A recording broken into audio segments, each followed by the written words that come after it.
I am not a Christian, porque eu não sou um cristão. E ele dizia, mas ele era ferino contra a fé, contra a religião e com argumentos, porque o cara era, pô. Aí ele pegou e escreveu, o único homem que a gente deveria valorizar seria Pitágoras.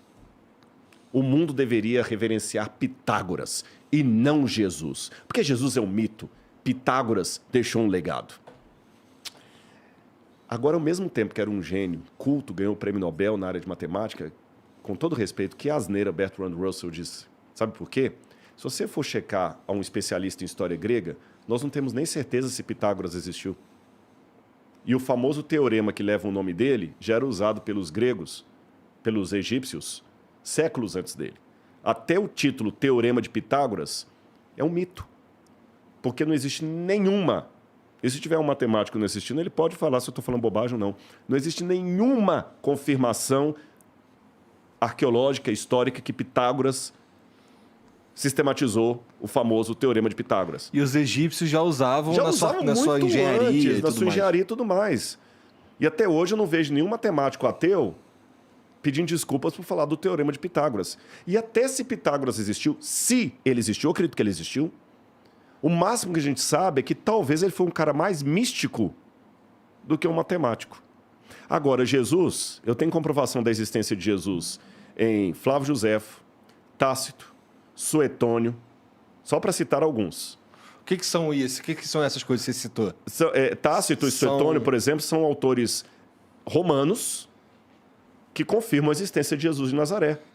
Da época, do primeiro século. Você encontrou esses textos. Sim, a humanidade encontrou esses textos. O Flávio Josefo. De que data? O Tácito e Suetônio estão no final do primeiro século. Flávio Josefo está na segunda metade do primeiro século. Você tem outro também agora que eu vou lembrar. O Talmud babilônico. O Talmud também menciona Jesus.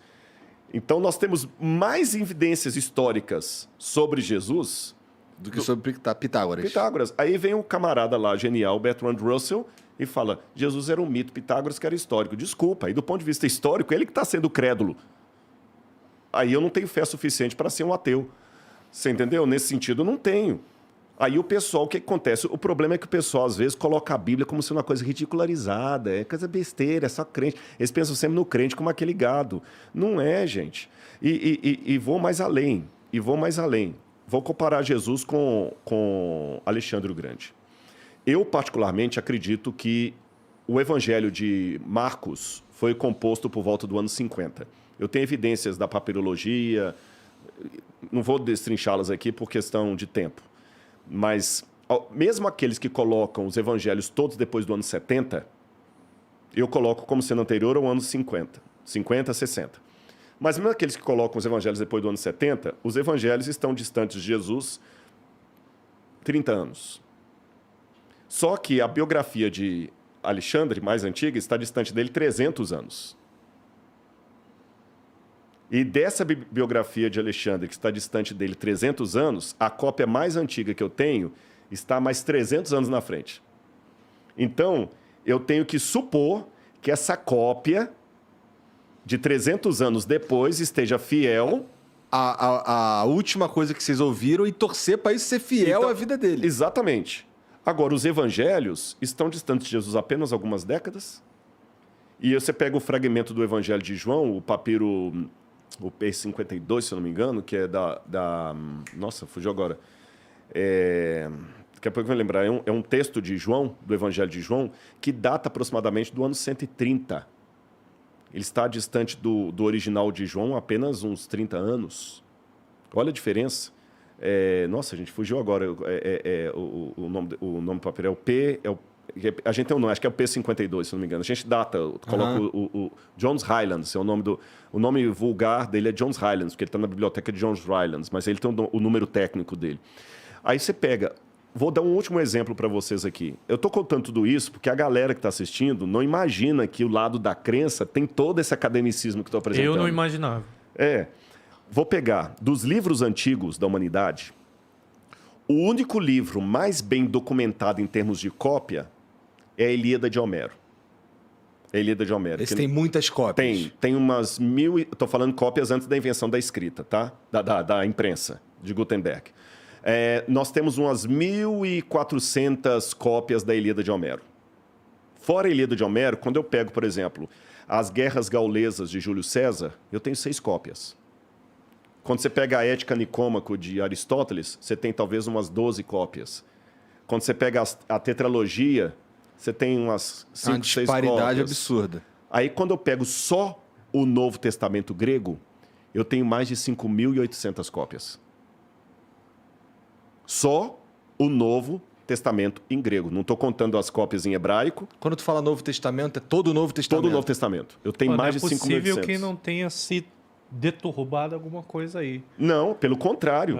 Quanto maior o número de cópias, é o inverso. Quanto maior o número de cópias, maior é a chance de eu saber como era o original. Nossa, que curioso. O porque oposto, você tecnicamente falando, é o consegue contrário. comparar o que tem de diferente entre esse monte de cópia. Exatamente. Por quê? Porque se eu só tenho 2 cópias disso aqui, e uma está falando Bernardo, outra está falando mercado, Não, aí ferrou. eu tenho 50% de chance de estar certo uma ou outra. Agora, se eu tenho 10 cópias e 9 estão falando mercado e só uma está falando Bernardo, eu consigo saber qual que era o original. Sim. Você entendeu? E isso eu estou contando só o texto grego. Se eu pegar as traduções dos pais da igreja, as primeiras traduções da Bíblia ali, eu vou para mais de 42 mil cópias da Bíblia. Agora que vem o irônico da história. Nenhum livro, nem a Eneida de Virgílio, nem os diários de Marco Aurélio, nada, nenhum livro foi tão perseguido, proibido e destruído quanto a Bíblia Sagrada. E naquela época, fazer uma cópia de um livro era como construir um Rolls Royce manualmente, porque era muito caro o papiro. E os cristãos eram pobres na sua maioria. Eram pobres. E muitas Bíblias foram queimadas, destruídas.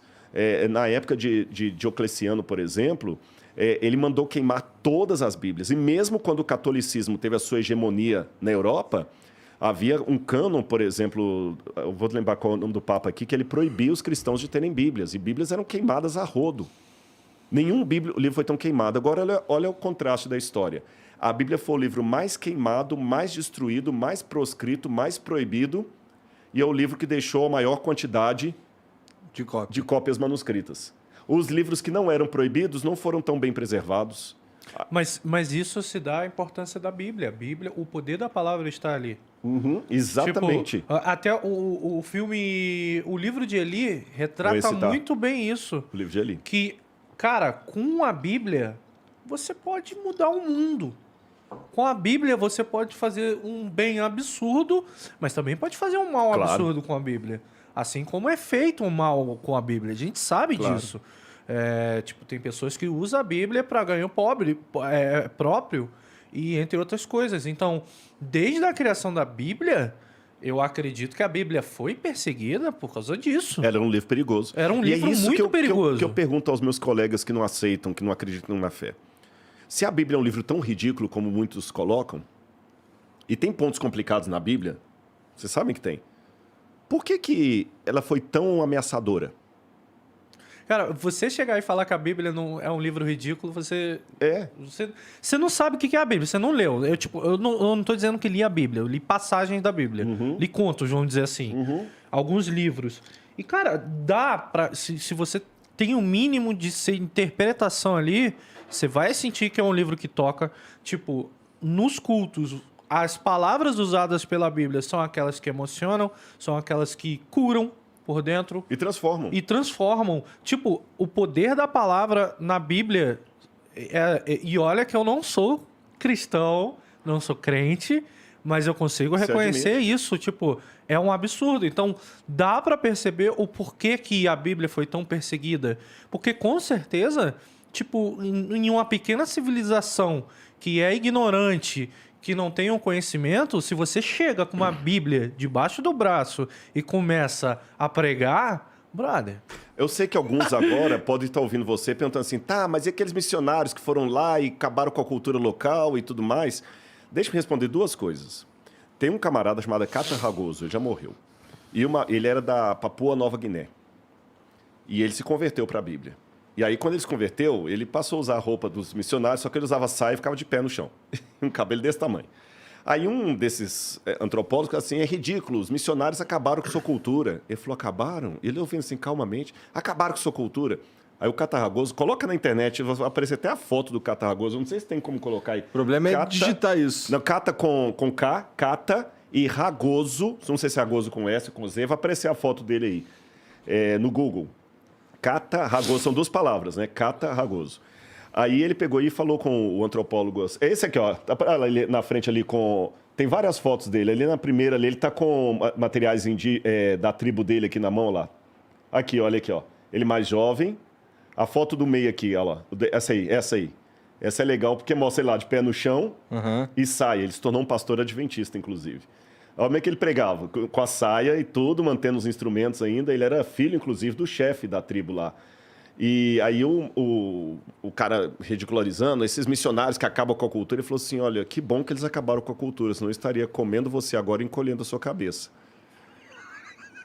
Porque a tribo dele era daqueles encolhedores de cabeça. Você está entendendo? Então é um negócio ridículo. Eu tenho que respeitar o índio que está lá matando criança. Não, porque a cultura do índio. A gente tem que respeitar o índio, né? Ele está pegando a criança, se nascem gêmeos, ele mata um, você não pode intervir. É isso que eu não entendo. Nós temos todo um território nacional. Eu sei que muitos antropólogos vão me odiar, porque eu estou falando, estão achando que eu sou pré-moderno. Que seja, mas para mim é ridículo. Porque aqui, se eu mato uma criança, eu vou preso. Mas o índio pode matar uma criança porque a cultura dele a gente não pode intervir. Pô, caramba, não é por aí, não. Eu respeito as diferenças, mas tem coisas que eu posso questionar. O evangelho mudou. Agora é simples. Pega o livro de Richard Dawkins, Deus um Delírio, e joga na penitenciária. Quantos presos vão deixar a criminalidade porque leram Richard Dawkins, Deus um Delírio? Agora, na outra penitenciária, joga a Bíblia.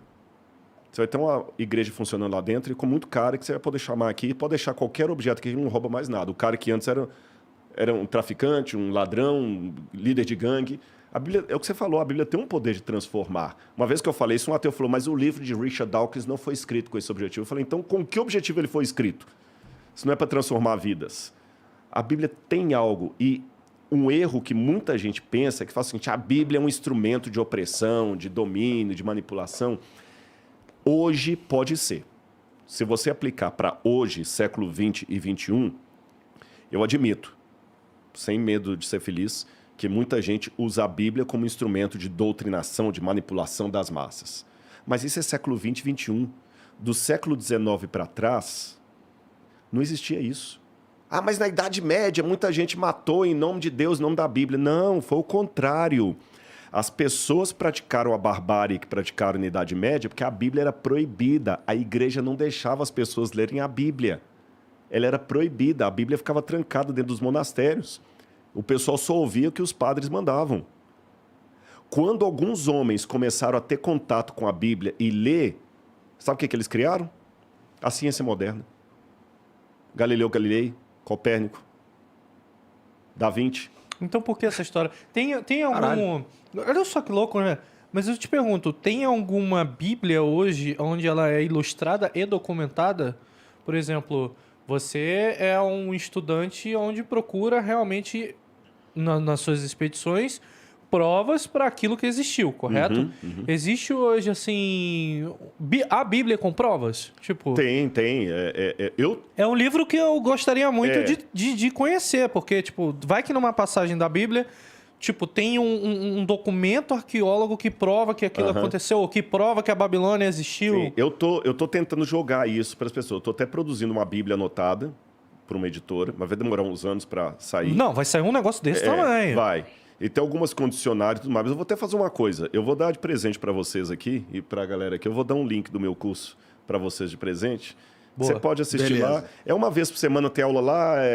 É uma plataforma, você vê quantas você quiser. Eu vou dar de presente. É o meu presente pelo prazer que vocês estão me dando de voltar aqui e falar das coisas que eu creio. Obrigado, cara. É o mínimo que eu posso fazer. Então, para a galera aqui, eu vou deixar de presente o meu curso para vocês. Depois, só ver com a Laura ali, que ela que entende como é que passa o site. Vocês vão estar aqui. Eu gosto de presente. Olha lá.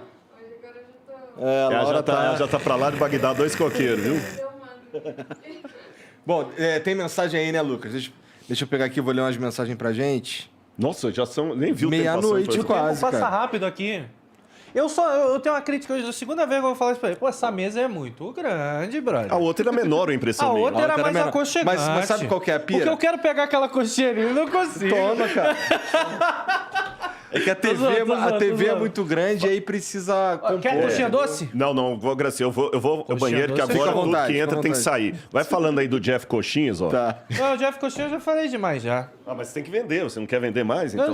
Mas, sabe qual é o meu problema? O grande, por exemplo, o Flow. Flow é marketing nacional. Eu tô vendendo ali na Zona Sul de São Paulo. Você Não, tá- mas Eu só vai- consigo atender ali. A gente vai pôr engenheiro com ele, esse negócio vai bombar. Eu vou terminar o meu museu lá e você vai... Deus te ouça.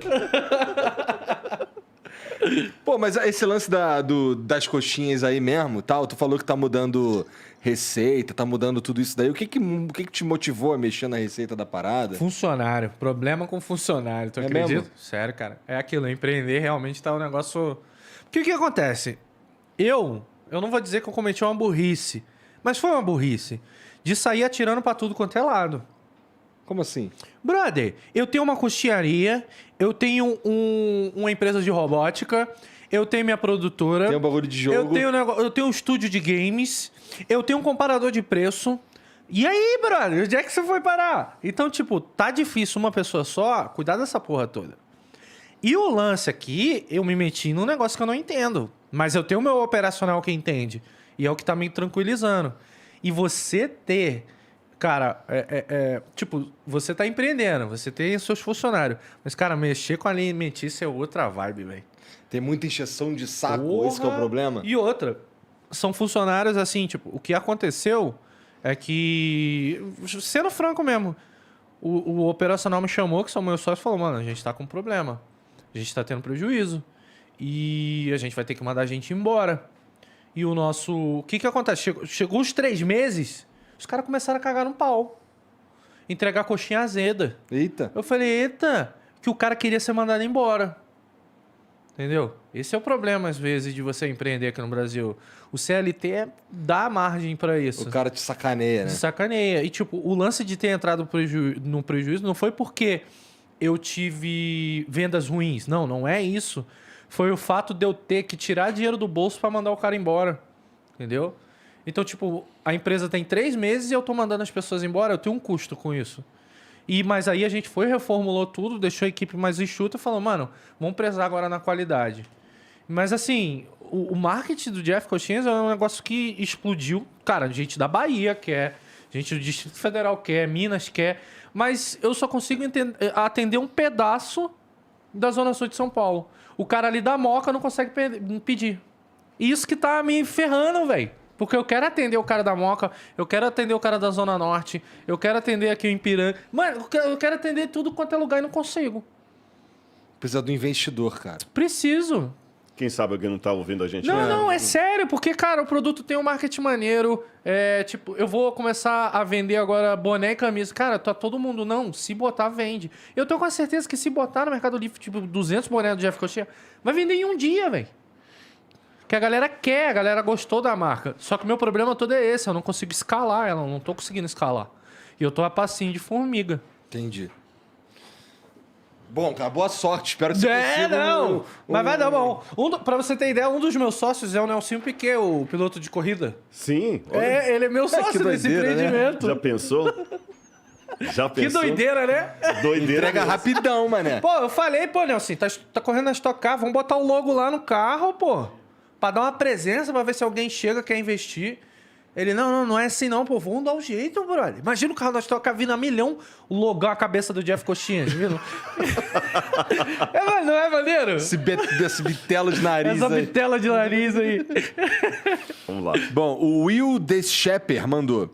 O anticristo não se trata apenas de um indivíduo ou de uma entidade, pois a Bíblia diz haver muitos anticristos. 1 João 2,18. Fale sobre a profecia de Daniel 11 e como ela se encaixa hoje. Rússia é o rei do sul? O nome de Deus, Senhor, não é nome. Por que a igreja tirou o nome Deus? Bom, acho que ele fez vários... Wilderson, né? Fez umas 7 perguntas. Will. É. Ô, Will, bom, vamos por etapa. Eu vou tentar ser sucinto aqui, mas igual o mini saia, né? Que curva todos os detalhes, mas chama a atenção. Tá. Então vamos lá. Em primeiro lugar, eu concordo com você, o anticristo é uma instituição, não é apenas um indivíduo, mas também quando na carta de João, que ele fala assim, muitos anticristos já saíram pelo mundo, ele está falando que eram pessoas que na época já estavam dissidentes do cristianismo, estavam tendo o espírito do anticristo. Porém, o Apocalipse deixa claro, 13, que haverá um anticristo final, corporativo, e toda corporação tem um líder, e que ele vai tentar dominar o mundo, etc. A gente precisaria de mais tempo para elaborar tudo isso. Mas você está correto em dizer que não é simplesmente ficar falando assim, é o Ronald Reagan, é o Saddam Hussein, é agora o Macron, ou é o Putin, né? Aquela coisa toda. Você também perguntou a questão da Rússia em Daniel 11.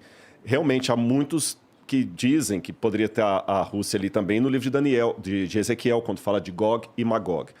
Eu, particularmente, não vejo ali Gog e Magog como sendo a Rússia, não. Tá certo? Depois dá uma assistida num canal lá e eu coloquei assim... tá lá no Rodrigo Silva Arqueologia, no YouTube. Tem um vídeo lá que eu falo a minha posição sobre Gog e Magog ali, o que eu acho que poderia ser. E terceira questão, por que tiraram o nome de Deus da Bíblia, se não me engano, Senhor? Na verdade... Os próprios judeus, por respeito, porque o nome de Deus em hebraico você escreve com as letras Yod, Rei, Vav, Rei. Mas como é que lê isso? O hebraico bíblico ele não tinha vogais, só consoantes. As vogais foram colocadas na Idade Média. E mesmo o hebraico hoje, quando a gente vai escrever hebraico cursivo, eles não costumam colocar vogais. São só as consoantes. E é o jeito deles escreverem. Um judeu, um israelense mesmo, ele não usa mais consoantes, que são os pontinhos embaixo. Assim. Uhum. Só que no passado remoto, o judeu já não pronunciava o nome de Deus de qualquer maneira por uma questão de respeito. De novo, questão da cultura. Havia muita invocação do nome dos deuses para, de certa forma, manipular os deuses. Por exemplo, os egípcios acreditavam que se você descobrisse o nome secreto da divindade e o pronunciasse, é como se a divindade ficasse... num transe e te obedecesse cegamente. Então, por isso que Deus deu a ordem, olha, não tomem o nome do Senhor teu Deus em vão. Os judeus, então, criaram desde aquela época até hoje a disposição de não pronunciar o nome de Deus. O Ravi Sani, por exemplo, que é um amigo meu, ele fala Hashem. Quando eu estou com ele, eu falo Hashem. Quando eles vão escrever, Hashem significa o nome em hebraico. Quando eles vão escrever Deus, eles põem um D, apóstrofo, U e o S. Que é uma maneira de respeitar ali, porque ele não vai escrever o nome de Deus. Então, quando aparecia o nome de Deus em hebraico, esse tetragrama que eu falei, com essas 4 letras, ninguém sabia como lia. Porque se eu falo, o Yod é como se fosse um Y ou I. O Rei é como se fosse um H, aspirado ou não. O Vav como se fosse um V e o outro H. Então você tem IH, você pode ler Yahvé ou Ravé. Depois... Já ouvi falar bastante em Yahvé mesmo. Yahvé ou Javé. Depois, com o tempo, alguns... copistas da Idade Média começaram a pegar as vogais de Adonai, que é o Senhor, e colocar Adonai, aí ficou Yahová, ou Yehová. Mesmo os testemunhos de Jeová, eles admitem que o nome Jeová é um anglicismo, que até o J não tinha naquela época, né? Yehová, Yahvé. Então ninguém sabe ao certo como era a pronúncia do nome de Deus. Os judeus só pronunciavam o nome de Deus uma vez por ano, se eu não me engano, no dia do Yom Kippur, quando ao ler a Torá, eles pronunciam o nome de Deus. Só. Fora disso, ele não pronuncia. Então, se perdeu. Sempre na hora que lê o nome de Deus, eles trocavam por Hashem ou por Senhor. E as Bíblias acabaram mantendo assim também, apenas uma questão de respeito. Entendi. Então, calma aí, rapidinho, só duvidazinha. O nome de Deus é Deus. Deus, na verdade, a palavra Deus, como nós usamos em português... Sim. Ainda é um pouco obscura a etimologia dela. Muitos pensam que ela vem do sânscrito, com o significado de div, que é luz. Outros pensam que, através do sânscrito, passou para o grego, que o grego falava antes de Zeus, que Zeus, que era Deus, virou Theos, teologia, e Zeus se tornou o nome próprio de uma divindade. Então tem toda uma etimologia da palavra Deus. No hebraico, a palavra Deus é Elohim, ou El. El é a forma mais abreviada, Elohim a forma mais completa. E a gente encontra algumas divindades ugaríticas, cananitas, pagãs, sendo chamadas de El também. El. E em babilônio, ou acadiano, era Ilu. El, Ilu, parecido. Então a gente busca a etimologia. Agora, o que tudo indica, parece que a palavra Deus, lá atrás, era um nome próprio, que depois virou o nome de um produto. É igual falar Bombril. Deus Zeus, Deus Imhotep, sei lá. Você entendeu? Era um nome próprio que depois virou um nome de produto. Eu estudei em igreja católica. Aham. Igreja católica, ó. Escola católica. Escola católica. E lá foi ensinado na matéria religião que tinha que Deus você deve escrever com letra maiúscula. Não, sim, porque é um respeito, Aí eu pensava, poxa, beleza, é um respeito. Mas depois depois de muito tempo, até meu primo, que era evangélico, ele falava, Deus tem que escrever com letra maiúscula. De D maiúsculo. Mas depois eu pensei, será que é porque é um nome próprio? Lá atrás alguns... Ou respeito? Alguns acreditam que era um nome próprio lá atrás, você entendeu? Só que depois esse nome próprio acabou se tornando, como falei, o nome de marca. Hoje você fala o seguinte, você tem uma Gillette aí para me emprestar? Mas Gillette, na verdade, é uma marca. Você está pedindo uma lâmina. Você não está pedindo uma palha de aço. Mas você fala assim, não tem, acabou o Bombril. Então também o nome Deus acabou emplacando para mesmo aqueles que não eram Deus. E fora isso, um aspecto importante, que o Will com certeza sabe, é que Deus na Bíblia, ele não se revela apenas com um título. Há vários nomes para Deus na Bíblia. Esse é um problema também. Às vezes, problema não. Ele se revela com títulos diferentes. Então, por exemplo, a Bíblia você tem o nome El Elyon, El Roi, o Senhor que vê. Você tem El Shaddai, que é o Senhor Todo-Poderoso, o Senhor das montanhas, El Shadu. Adonai de Shevaot, em hebraico, o Senhor dos exércitos. Então ele aparece com vários títulos na Bíblia, de modo que eu entendo que os títulos, na verdade, são formas de Deus revelar. Agora, qual que é o nome exato de Deus? Ele fala, o que tem maior predominância é esse tetragrama sagrado, que alguns falam Yahweh ou Javé, que fala assim, esse é o meu nome e tudo mais. Mas tem vários outros títulos que Deus usa também. Tá. O Rafael Neves manda aqui, Maranata, pastor. O que quer dizer Maranata? Maranata é uma palavra aramaica que significa o Senhor logo virá. Tá. Maranatá. Maranatá, quer dizer, o Senhor logo virá. E é uma saudação nos adventistas? Virou uma saudação adventista. Não só adventistas, todos também. Tem a Igreja Cristã Maranata, por exemplo, tem uma igreja com esse nome. Mas Maranatá, originalmente, é uma palavra aramaica. Que o aramaico, ele põe o verbo no final e termina com esse Maranatá. Maran é Senhor. Atá vem. O Senhor vem. Maranatá. Caraca, é quase um Hatuna Matata, né? Nossa, agora você foi longe, hein? Hatuna Matata. Bom, ele manda aqui. Maranata, pastor. Sempre bom poder aprender mais contigo, não só por me sentir um adventista representado, mas por ser o cara certo e iluminado para estar onde está. Falando para multidões. Feliz sábado, adiantado, e um abraço pro Flow, Ratão e para você. Valeu, meu amigo. Abração para você também. Um abraço para toda a sua igreja aí. Glória a Deus. Ore por